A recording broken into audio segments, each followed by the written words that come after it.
नमस्कार बंधुगण आपण मानकु आमर भिडियो को बहुत बहुत स्वागत। आज भिडियोटी आपणक पई बहुत ही महत्वपूर्ण और बहुत ही खास हेबा पई जाउछि। काहेकि ना जदि आमे कहिबु पवित्र जन्माष्टमी पर ठारू आपणक राशि रे बहुत बड़ परिवर्तन घटिबा पई जाउछि। से विषय जे आमे आलोचना करिबा। जदि आमे कहिबा ए पवित्र जन्माष्टमी परठारु जदि कहिबा आपणक राशि रे बड़ परिवर्तन हेबो। राशिफल चंद्र राशि उपरे आधारित नुह, चंद्र गोचर उपरे आधारित होइथाय, जाहाकु ज्योतिष शास्त्र रे गोचर गणना कहा जाइथाय। पृथ्वी रे जे कोनोसी घूर्णयन मान नवग्रहंकर घूर्णन मान जेपरि होइथाय, आम जीवन उपरे बहुत किछि प्रभाव मध्य विशेष भाबरे पड़िथाय।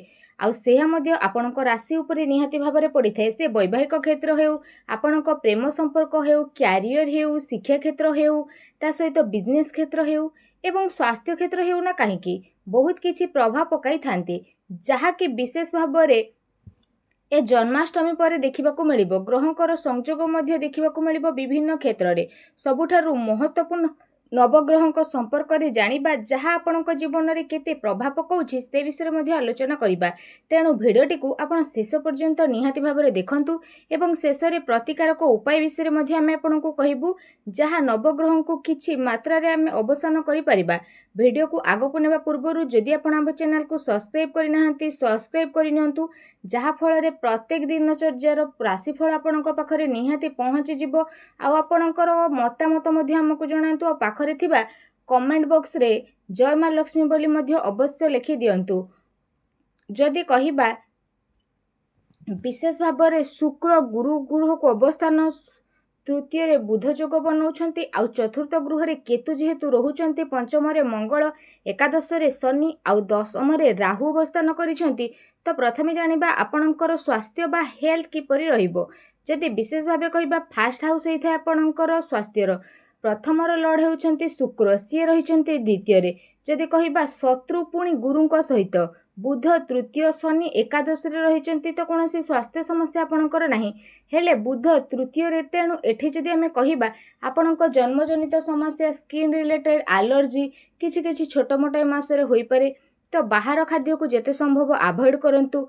पेट समस्या होई पारे, स्टोन रिलेटेड किछि प्रॉब्लम, स्टमक रिलेटेड किछि प्रॉब्लम होई पारे, पेट रोग मध्य ए मासरे आपणकर होई पारे। तेल जिनिस बाहर खाद्य को पूरा पूरी अवॉइड करंतु।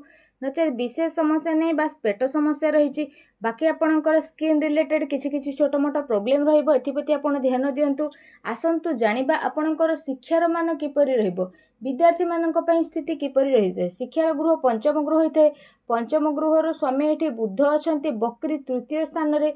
तो शनिक दृष्टि मध्य पंचम भाग को रहुछि विशेष रूप रे।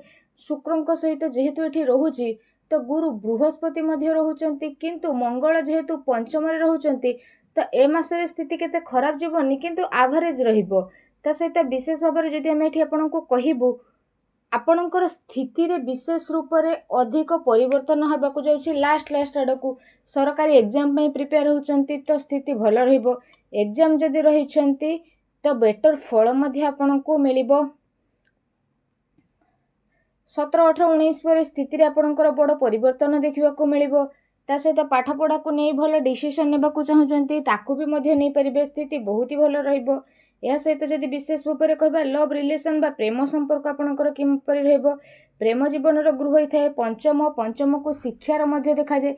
ए गृह संतान भाग्य को मध्य देखा जाए। तो पंचमर स्वामी बुध, से पुणी तृतीय सूर्यंक सहित जड़ित जेहेतु रहिचंती, आ शुक्र द्वितीय स्थान रे रहिचंती, तो आपणकर बाणी रिलेटेड किसी प्रॉब्लम रहिबो। आपणक व्यवहार अन्य प्रति बहुत भल रहिबा कारणरू आपणकर कम्युनिकेशन मध्य भल रहिबो। दी जनकर परस्पर भितर भल बुझामणा मध्य रहिबो। आपण परस्पर दी जनक भितर बहुत कोऑर्डिनेशन बॉन्डिंग रहिबो। लव रिलेशनशिप मध्य बहुत भल रहिबो। जदि किछि पूर्वरु समस्या थिला, जुक्ति तर्क थिला, एबे ए मासटी लव रिलेशन पई बेटर हेबाकू जाउछि। कारण शुक्र सह जेहेतु गुरु रहुचंती, तो बुधटारु शुक्र द्वादश रे रहिचंती, तो छोट छोट कथारे आपण किछिटा मात्रा रे एडजस्ट करिवे। आपण किछिटा जगह जुक्ति तर्क हेले मध्य एडजस्ट करिवे। तेणु आपणकर ए मासटी लव लाइफ बहुत ही भल रहुछि। विशेष भाव में प्राय जदि आपण देखिबे 90 ରୁ 95% स्थिति भल आपणकर रहइबो। आसंतु जानिबा दाम्पत्य जीवन बा मैरिज लाइफ विषय रे। तो जदि कहबा वैवाहिक जीवन विषय वैवाहिक को सप्तम ग्रह देखा जाए सप्तम स्वामी ये अच्छा मंगल से आपणकर जेहेतु पंचम स्थान में रही तो आपणकर दाम्पत्य जीवन को शनि सप्तम स्थान को जेहेतु देखुना तो सप्तम स्थान को जेहेतु केवल मंगल देखुंट कौन सी ग्रहंकर दृष्टि सप्तम भाग को जेहेतु नहीं तो मंगल स्थिति ए मासरे बहुत ही भल रही कौन सी ग्रह आपण घर को देखुना तो वैवाहिक जीवन बा मैरिड लाइफ जदि पूर्वर न थिला तो बहुत ही भल रहिबो। फैमिली प्लानिंग करूछंती जदि संतान को लेकिन तो भी स्थिति बहुत भल रहिबो। गुरु द्वितीय रे रहिचंती शनि पंचम को दृष्टि देउछंती तो आपण किछि प्लानिंग जदि करूछंती फैमिली प्लानिंग करूछंती तो भी विशेष भाव में जदि कहबा ए मास आपणक पई पूरा पॉजिटिव रहिबो। आपण पति पत्नी दिजणक प्रति सपोर्टिव रहिबे। दिजणक भितरे भल मैरिड लाइफ को पई बहुत ही भल फल दउछि काहेकि ना सप्तम स्वामी मंगल रे दृष्टि दउछंती तो स्थिति बहुत ही भल रहिबो। एहा सहित जदि कहबा विशेष भाव में किछि स्वप्न देखिचंती विशेष भाव में गृह निर्माण पई मध्य कौनसी जगह परिवर्तन पाई मध्य भाविचंती कौनसी लाइफ पार्टनर को सह कुआडे जीवा को भाविचंती बा चिंता करूछंती तो ए मासर स्थिति मध्य बहुत भल रहिबो। मैरिड लाइफ को पई स्थिति बहुत ही भल रहिबो। विशेष रूप से जदि कहबा सबुठारु विशेष महत्वपूर्ण स्थिति विषय कहबा आपणकर भाग्य तो भाग्य केते सपोर्टिव रहिबो। तो जदि कहबा भाग्य रे सब किछि अछि तो भाग्य रे जदि सब किछि थाए सब अछि भाग्य रे जदि किछि नाही तो किछि नाही तो भाग्यर स्थिति बहुत ही भल रहिबो। विशेष रूप से भाग्य नवम स्थान रे रही तो नवम स्थान रे जेहेतु शनि रही तो शनि एकादश स्थान रे रही तो सबुठारु प्रथमे कहबा एकादश ही थाए लाभ प्रॉफिट रो तो विशेष रूप से शनि एकादश रे बकरी होई साइलेनी। विशेष रूप से शनि दशम घरे मध्य फल प्रदान करूचंती एकादश रे रहीकी तो बहुत भल स्थिति आपन को मिलिबो। विशेष रूप से शनि बहुत भल स्थिति रही भल स्थिति मिलिबो लाभ मध्य आपन को प्राप्त हेबो एवं आपन को भाग्य रे किछि जदि बड़ परिवर्तन करबा को चाहउचंती ताको मध्य आपन करिवे निश्चित भाव में किछि नुआ क्रिएटिविटी करबा को चाहउचंती ताको भी करिवे बेटर अचीवमेंट आपन को मिलिबो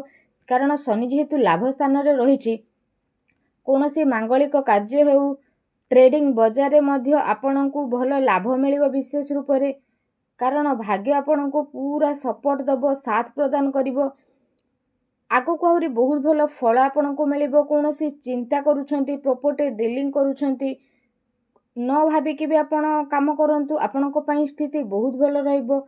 शनि बकरी अवस्था रे जेहेतु रहुचंती तो बहुत ही भल फल आपन को देबे। सूर्य मध्य चतुर्थ स्थान को आसीबे तो प्रॉपर्टी डीलिंग करबा को चाहउचंती कोनोसी जमी जमा किनबा को चाहउचंती कौनसी इंपोर्ट ट्रांसपोर्ट फील्ड रे आपण अछंती तो निश्चित भाव में करंतु भाग्य मासरे पूरा साथ आपण को देबो। आसंतु जानिबा कैरियर संपर्क रे कैरियर किपरि रहबो तो कैरियर रो गुरु होई थाए दशम तो दशम रे राहु जेहेतु अवस्थान करिसंती तो राहु स्मार्ट वर्क बनंती। विशेष भाव में स्मार्ट वर्क तरीका रे आपण विशेष भाव में कार्य करिवे कारण राहु चतुर चालाक एवं बुद्धिमान एवं कम्युनिकेशन बाणी केमिति कथार आदाय करिवे ए सबुर शैली ए मासरे आपन को विशेष रूप से देखा मिलिबो। बहुत चतुरतार सहित आपन काम करिवे। दशम रे राहु जेहेतु रहिबे चतुर रे काम करिवे स्मार्ट वर्क निज तरीका रे मध्य आपन काम करिवे। हार्ड वर्क को पसंद करिवेनी शॉर्ट तरीका को आपन पसंद करिवे। शॉर्ट तरीका रे केमिति कार्य करिवे ताको आपन मध्य पसंद करिवे। जुक्ति आपन काहा सह करंतु नहीं कारण राहु जेहेतु अछंती तो स्मार्ट रहिबे। ओभर कॉन्फिडेंस मध्य आपन रहिबे। ओभर कॉन्फिडेंस रुहतु नहीं नहले सामना लोक सह जुक्ति तर्क हेबो। शनि बकरी मध्य जेहेतु रहिबे तो भल अचीवमेंट तो मिलिबो किंतु काहा सह जुक्ति तर्क करंतु नहीं जेते संभव चुप रुहंतु एहा आपनक पई बेटर फल नेके आसीबो। आपनक भितर बड़ परिपक्वता मध्य आसीबो। फैमिली प्रति मध्य अधिक आपण भाबिबे। विशेष भाव में ता सहित काम रे परिवर्तन हेबो। जागा को लेकिन मध्य परिवर्तन चाहूछंती तो आपन को बहुत ही भल फल मिलिबो। विशेष रूप से जदि आमे ठीक कहबा कि प्रमोशन चाहूछंती जॉब नाही तो जॉब मिलिबार भी बड़ संभावना रही। 16 तारीख पर विशेष रूप से स्थिति बेटर अछि। यह सहित कहबा प्रतिटी स्थिति आपन को पई बहुत ही भल रहइबो। जॉब कैरियर स्थिति भल रहइबो। 90% स्थिति आपन को पई बहुत ही भल रहइबो। आसंतु जानिबा व्यापार वाणिज्य बिजनेस विषय रे ए मास जदि आमे देखिबा आपणकर बिजनेस वाणिज्य मध्यम धरणर रहिबो, ना बेसी उत्तम रहिबो ना विशेष खराब रहिबो।